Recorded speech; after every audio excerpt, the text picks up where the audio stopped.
Mohon izin yang mulia, apabila saat itu saya tidak membantu penyidik, mengarahkan penyidik untuk membawa harddisk eksternal saya, maka kopian rekaman CCTV tersebut tidak akan pernah sampai ke persidangan hari ini. Saat datang ke rumah saya, penyidik hanya mencari flash disk yang saya gunakan untuk mengkopi rekaman CCTV Komplek Polri Duren 3. Tidak ada satupun penyidik yang mengetahui bahwa saya memiliki harddisk. Saya bisa saja memilih untuk membuang harddisk tersebut atau meminta orang untuk menyingkirkan harddisk tersebut. Tapi saya tidak melakukan itu. Saya dengan niat baik dan secara sukarela meminta penyidik untuk mengambil harddisk eksternal dari istri saya, kemudian membawa harddisk tersebut untuk diperiksa oleh penyidik. Saya mengetahui jelas bahwa ada file atau data hasil backupan rekaman tersebut di dalam harddisk eksternal dan polisi akan menemukannya. Teman-teman, kalau mau jujur, saya katakan bahwa ditetapkannya Ferdy Sambo CS sebagai tersangka karena adanya temuan DVR dan flashdisk CCTV yang diserahkan oleh istri Baikuni Wibowo. Nah, kenapa saya katakan begitu? Di CCTV itu yang diputar berkali-kali di persidangan, terlihat bahwa korban Yosua Huta Barat sempat keluar pagar untuk melihat kedatangan mobil Ferdy Sambo. Disitulah Ferdy Sambo melihat, artinya di kamera tersebut waktu Ferdy Sambo menuju lokasi, almarhum Yosua masih hidup. Ini yang tidak sesuai dengan kesaksian awal dari Ferdy Sambo, tembak menembak. Kemudian bagaimana dengan Ricky Rizal? Loh, kan antara mobil Sambo datang dan Ricky Rizal memarkirkan mobilnya, itu kan korban pada saat itu keluar pagar. Artinya tidak sesuai dengan kesaksian Ricky Rizal yang mengatakan dia sembunyi di bawah kulkas. Dan jarak kedatangan Putri Chandrawati dan Ferdy Sambo sekitar hanya 2,30 menit atau 2 menit 30 detik. Itu mengakibatkan Putri Chandrawati, Richard Eliezer, Kuat Ma'ruf dijadikan tersangka. Jadi kalau mau jujur, saya harus katakan bahwa isi CCTV itulah yang mengakibatkan para terdakwa dijadikan terdakwa saat ini, bukan keterangan Richard Eliezer. Dan isi CCTV tersebut sudah diberikan oleh Baikuni Wibowo di bulan Juli, hanya lebih dari 1 minggu setelah proses penembakan Brigadir Yosua. Berbeda dengan keterangan Richard Eliezer yang dia berikan di bulan Agustus. Saya mengatakan ini, ya saya memang harus berani demi untuk meluruskan segala sesuatu. Karena trending yang sekarang ini seolah-olah yang dibela itu adalah Richard Eliezer tok, tanpa mempedulikan lagi keadilan bagi korban Brigadir Yosua Huta Barat. Bagaimana ini? Lah terus kalau misalnya Richard Eliezer mendapatkan vonis yang rendah, kemudian menarik semuanya menjadi rendah, lah terus ini sidang ini sebetulnya masyarakat ini membela Brigadir Yosua Huta Barat atau membela para terdakwa? Jadi kalau kita mau jujur, maka sebetulnya pahlawannya adalah Baikuni Wibowo. Sebab perintah Sambo untuk memusnahkan barang bukti bisa saja dia lakukan dengan membakar semuanya, tapi dia masih ada insting kepolisiannya sehingga mengamankan barang bukti yang harusnya menjadi alat bukti tersebut dengan cara mengkopi. Andai kata bukan istrinya memberikan barang tersebut, apakah kasus ini akan terungkap? Saya yakin pasti hanya Richard Eliezer lah yang dijadikan sebagai terdakwa tembak menembak, bukan seperti sekarang. Jadi kalau kita lihat dari CCTV tersebut, semua saksi yang ada di luaran, dari mulai Kodir, Azan Romer, Prayogi, Farhan Sabila, melakukan tugas masing-masing secara sukarela. Berarti mereka menginginkan Yosua itu mati, menginginkan proses eksekusi tersebut. Tidak ada unsur paksaan di situ sama sekali.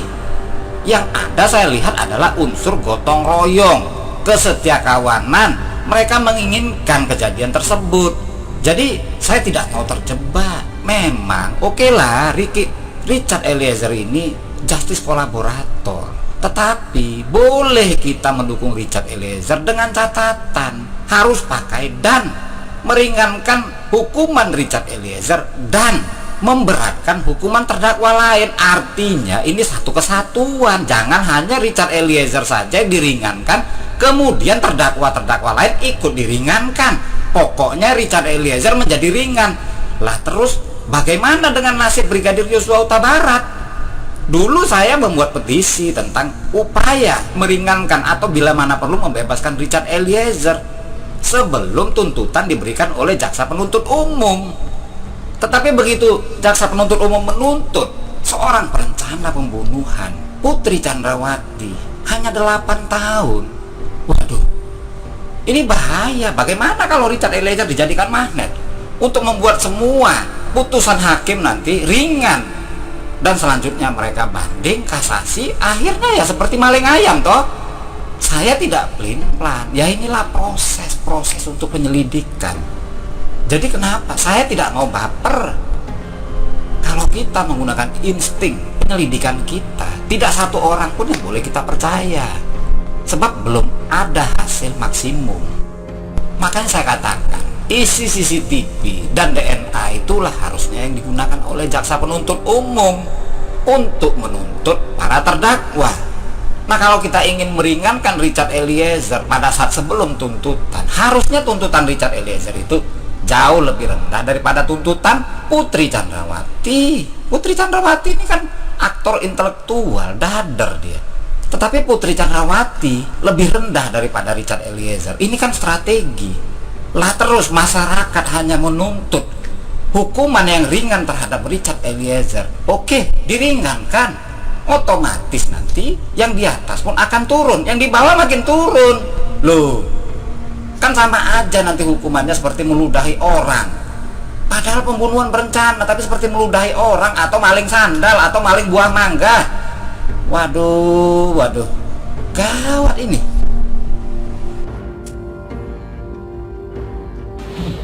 Harga dari sebuah kejujuran, keluarga saya yang harus menanggung malu akibat saya membuat terang penyidikan. Assalamualaikum warahmatullahi wabarakatuh. Yang terhormat dan kami muliakan majelis hakim.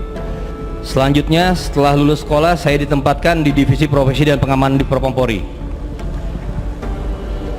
Saya bisa berdinas di Jakarta karena saya memohon kepada institusi sehubungan pada saat itu anak saya sedang sakit keras dan harus mendapatkan perawatan medis yang intens yang tidak ada di tempat lain selain di Jakarta. Dan permohonan saya tersebut sesuai dengan prosedur, bukan karena pertolongan Pak Ferdi Sambo atau orang lainnya. Ini oleh Cuk Putranto untuk merapat ke Komplek Polri Duren 3. Menemani yang bersangkutan di sana. Setelah bertemu dengan Cuk Putranto, yang mana menurut hemat saya saat itu kondisi Cuk Putranto terlihat panik, takut, dan tidak seperti biasanya. Saya tahu itu karena saya teman satu lettingnya, kami kenal mulai dari pendidikan di Akpol dulu. Karena saya tidak tega melihat kondisi teman satu angkatan saya seperti itu, saya tidak berpikir panjang saat diminta untuk melihat dan mengcopy CCTV dari DVR yang saat itu saya belum tahu berasal dari mana. Setelah saya mengcopy rekaman CCTV tersebut, selanjutnya saya bersama AKBP Arif Rahman, Kompol Cuk Putranto, dan AKBP Ridwan Sopolanit menonton rekaman tersebut. Saat menonton, Cuk dan AKBP Arif Rahman kaget dan panik. Saya pun masih tidak mengetahui apa yang membuat mereka kaget saat menonton rekaman tersebut. Pada tanggal 13 Juli 2022, saya sudah mengembalikan DVR CCTV tersebut kepada penyidik melalui AKP Irfan Widianto. Setelah saya mengembalikan CCTV tersebut, saya bertemu dengan AKBP Arif Rahman dan beliau menyampaikan kepada saya bahwa ada perintah dari Pak Ferdi Sambo untuk membersihkan file yang ada di flash disk dan di laptop, dan terdapat penekanan dari Pak Ferdi Sambo, apabila sampai bocor maka kalian berempat yang bertanggung jawab. Cara mudah dari Pak Ferdi Sambo untuk membersihkan file yang ada di flash disk dan di laptop, dan terdapat penekanan dari Pak Ferdi Sambo, apabila sampai bocor maka kalian berempat yang bertanggung jawab. Saat itu saya melihat ada keraguan dan beban di wajah AKBP Arif Rahman karena saya mengajukan inisiatif untuk melakukan backup, dan ternyata usulan saya tersebut disetujui oleh AKBP Arif Rahman. Dan saya kemudian sepakat untuk menyimpan file backup di hard disk eksternal. Saya hanya berniat membantu Cuk Putranto yang pada saat itu menjabat sebagai Sepri Kadif Propam yang dianggap orang terdekat Pak Ferdi Sambo. Dan dikarenakan saya membantu Cuk Putranto, orang banyak beranggapan, berasumsi, bahkan mengkonstruksikan bahwa saya sebagai orang terdekat Pak Ferdi Sambo.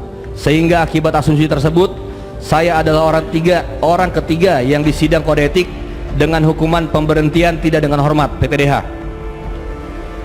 Yang mana sesungguhnya saya tidak mengenal secara pribadi Pak Ferdi Sambo. Mohon izin Yang Mulia, pada saat pertama kali saya diperiksa oleh tim sus, saat itu juga saya langsung dituduh untuk melakukan pengerusakan terhadap DVR CCTV tanpa alasan atau bukti yang jelas. Hingga hari itu saya tidak paham apakah karena saya membantu Cuk Putranto yang saat itu merupakan Spri dari Kadif Propam yang dianggap orang terdekat Ferdi Sambo, sehingga saya pun dianggap memiliki kedekatan dengan Ferdi Sambo, sehingga serta-merta kami memiliki niat yang sama. Dan demikian maka pantas bagi saya untuk dituduh untuk melakukan hal tersebut.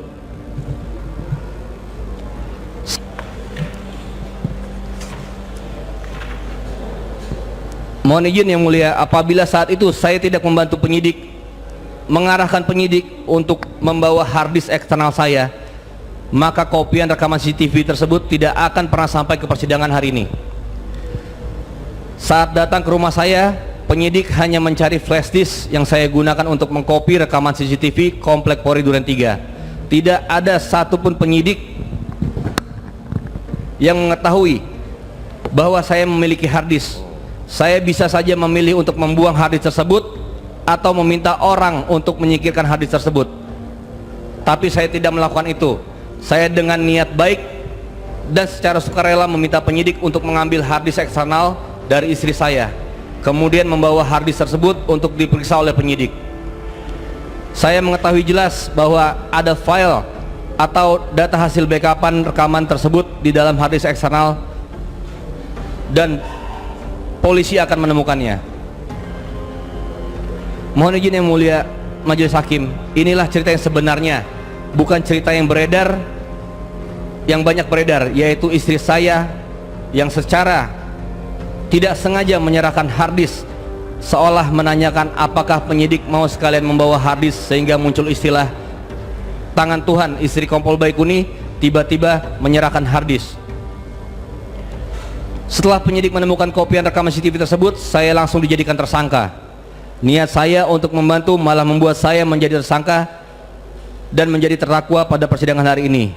Dituntut 2 tahun penjara dengan analisa sederhana karena saya diasumsikan sebagai satu-satunya yang mengakses DVR dan mengcopy DVR, maka DVR tersebut rusak. Majelis Hakim yang mulia, sekali lagi saya menjadi subjek yang dikonstruksikan dengan dasar asumsi. Berdasarkan saya juga meyakini persidangan ini disaksikan jutaan orang rakyat Indonesia. Saya ingin masyarakat Indonesia mendengar dan turut menyaksikan perjalanan hidup saya yang mendapat hukuman karena telah membantu penyidik.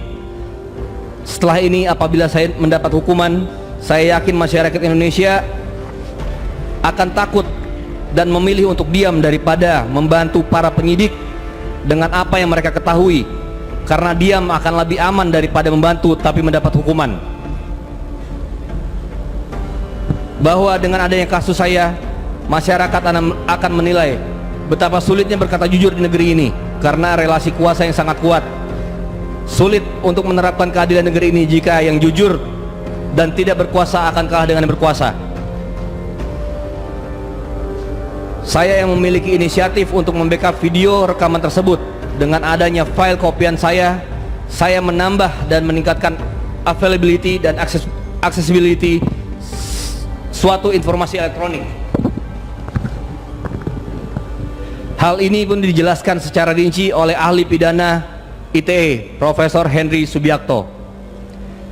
Kemudian kopian yang merupakan hasil inisiatif tersebut telah membuat terang mengenai peristiwa pembunuhan Brigadir Joshua, semakin memperkuat pengakuan saksi dan terdakwa perkara 340.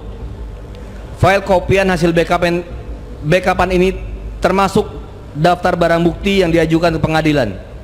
Jika saat itu saya tidak berinisiatif untuk menyerahkan secara sukarela kepada penyidik untuk disita, maka sampai saat ini masyarakat Indonesia tidak akan pernah melihat dan dalam persidangan bahwa terdapat rekaman yang berisikan momen saat Pak Ferdi Sambo datang dan Brigadir Joshua masih hidup. Selanjutnya, pada tanggal 8 Agustus, Pak Ferdi Sambo sudah mengakui peristiwa tersebut. Bukanlah peristiwa tembak-menembak, namun terungkapnya suatu penyidikan bukan hanya berdasarkan sebuah pengakuan. File backup saya diputar di pengadilan berfungsi sebagai bukti tambahan yang mendukung kronologis saat keterangan Pak Ferdi Sambo bahwa tindakan mengkopi tidak termasuk tindakan yang dilarang menurut Undang-Undang ITE, karena pada dasarnya kegiatan